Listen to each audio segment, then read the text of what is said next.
अयातुल्लाह खुमैनी ने ईरान के जरिए दुनिया को कहा कि फिलिस्तीन और लेबनान के लोगों के लिए ईरान हमेशा खड़ा रहेगा। इजराइल पर मिसाइल दागे जाने की जिम्मेदारी लेते हुए उन्होंने ये भी कहा कि ईरान इजराइल के साथ जरूरत पड़ने पर जंग में किसी भी हद तक जा सकता है। उन्होंने खासतौर पर अरब के मुसलमानों से लेबनान और फिलिस्तीन की लड़ाई में आगे आकर साथ देने की अपील करी। सेंट्रल तेहरान की इस मस्जिद में जिस वक्त अयातुल्लाह खुमैनी ये बात कह रहे थे, उससे कुछ देर के बाद ही लेबनान में एक सीक्रेट जगह पर हिजबुल्लाह के चीफ हसन नसरल्लाह को अस्थायी तौर पर दफनाया जा रहा था। पहले हिजबुल्लाह की ये योजना थी कि जुम्मे की नमाज के बाद नसरल्लाह के जनाजे को सार्वजनिक तौर पर कब्रिस्तान ले जाकर दफनाया जाएगा। लेकिन इन सब चीज़ों के बीच में फिर एक खबर सामने आई कि इजराइल जो है नसरल्लाह के जनाजे पर भी हवाई हमले कर सकता है, क्योंकि उस वक्त ज्यादातर हिजबुल्लाह के लोग ही जनाजे के साथ होंगे। इसीलिए फिलहाल अस्थायी तौर पर नसरल्लाह को बड़ी खामोशी से किसी खुफिया जगह पर दफना दिया गया, इस सोच के साथ कि जब हालात ठीक हो जाएंगे तो नसरल्लाह को दोबारा से सार्वजनिक तौर पर दफनाया जाएगा। लेबनान पर जारी इजरायली हमलों से हिजबुल्लाह बेपरवाह दिख रहा है। हिजबुल्लाह मीडिया प्रमुख ने यह भी कहा कि उनकी पहली प्राथमिकता जो है वो है इजराइल को शिकस्त देना। हालांकि इजरायली हमले रोकने की किसी भी कोशिश के प्रति विकल्प खुले रखने की भी बात उन्होंने कही है। इजराइल को चेतावनी देते हुए हिजबुल्लाह मीडिया प्रमुख ने साफ किया कि तेल अवीव में हमला तो अभी शुरुआत है। हिजबुल्लाह के मुताबिक दुश्मन ने अभी बहुत थोड़ा ही देखा है। इस बीच ये भी खबर आई कि लेबनान की राजधानी बैरूत पर इजरायली हमले जारी रहे। इजरायली हमलों से पूरा इलाका थर्रा उठा और आसमान काले धुएं के गुबार से भरा नजर आया। शुक्रवार को इजरायली हमले में दक्षिणी लेबनान में 2 यूएन शांति दूत घायल हो गए और 48 घंटे में ये यूएन शांति दूतों पर इजरायली सेना का दूसरा हमला था। फ्रांसीसी राष्ट्रपति मैक्रोन ने लेबनान में यूएन शांति दूतों पर हमले के लिए इजराइल की निंदा करी। इतना ही नहीं, अमेरिका ने भी इजराइल से यूएन शांति दूतों पर हमले रोकने की अपील की है। लेबनान में इजरायली सैन्य अभियान लेबनान में लगातार जो है जारी है और इसी के चलते मध्य पूर्व में तनाव बढ़ता ही जा रहा है और ये अंतर्राष्ट्रीय समुदाय के लिए भी काफ़ी चिंता बढ़ाने वाली बात है। इस विवाद में और ईरान के कूदने के बाद से माहौल और ज़्यादा गर्मा गया है। वैसे ईरान इस सब चीज़ों के बीच में खबर सामने आई। दरअसल रूसी राष्ट्रपति पुतिन और ईरान के राष्ट्रपति मसूद पेजेश्कियान जब तुर्कमेनिस्तान में मिले तो इनकी मुलाकात कहीं ना कहीं अमेरिका, इजराइल से लेकर यूक्रेन और कई पश्चिमी देशों को बेचैन करने वाली रही। रूस यूक्रेन युद्ध और इजराइल हमास जंग के बीच दो नेताओं की ये मुलाकात कई नई सवाल खड़े कर रही है।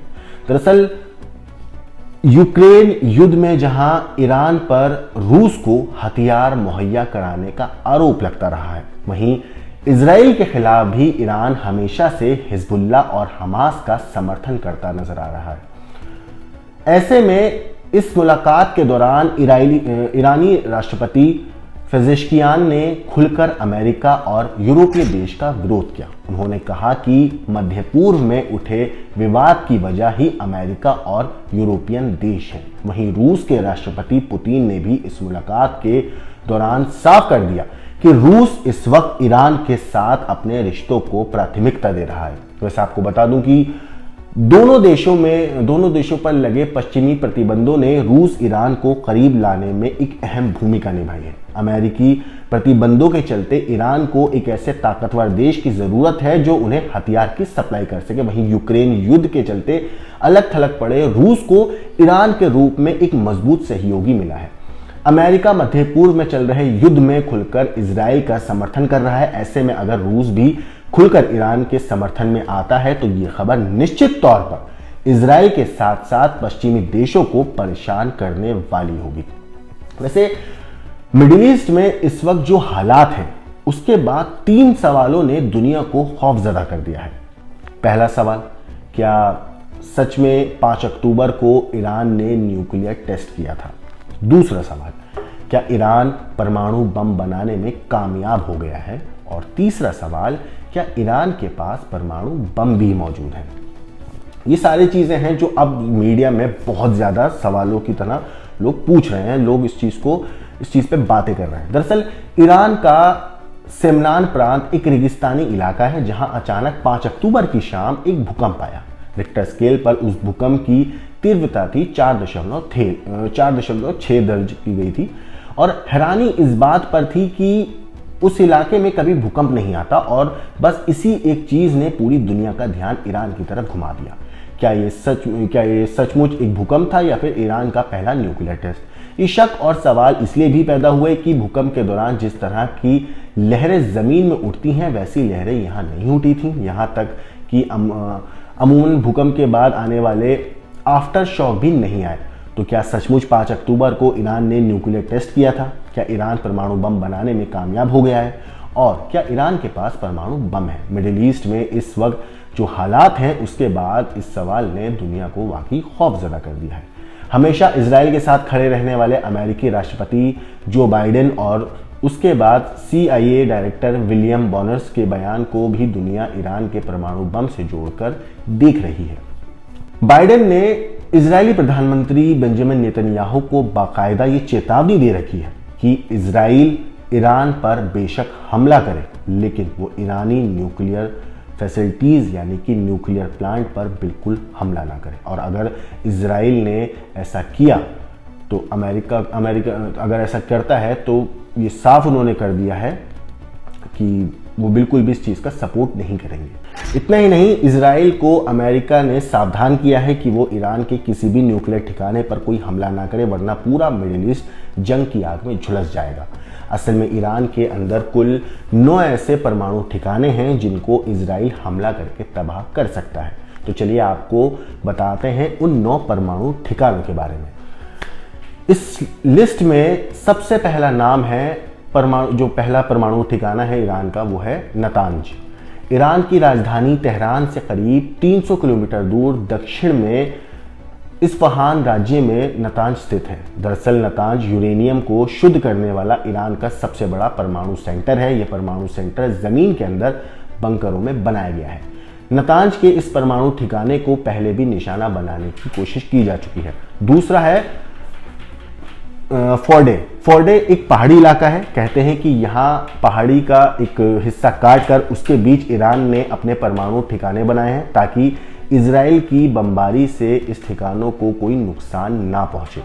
और तीसरा ठिकाना है इस्फहान।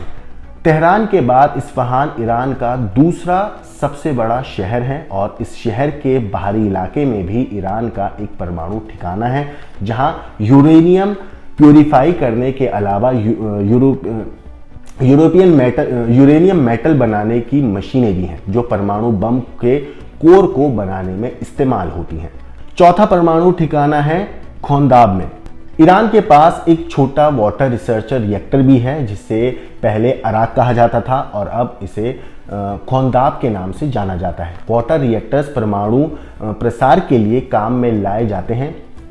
इसमें प्लूटोनियम का उत्पादन भी होता है जिसका इस्तेमाल परमाणु बम के कोर को बनाने में किया जाता है। पांचवा परमाणु ठिकाना है Tehran research centre. Tehran research centre में भी एक रिसर्च रिएक्टर है।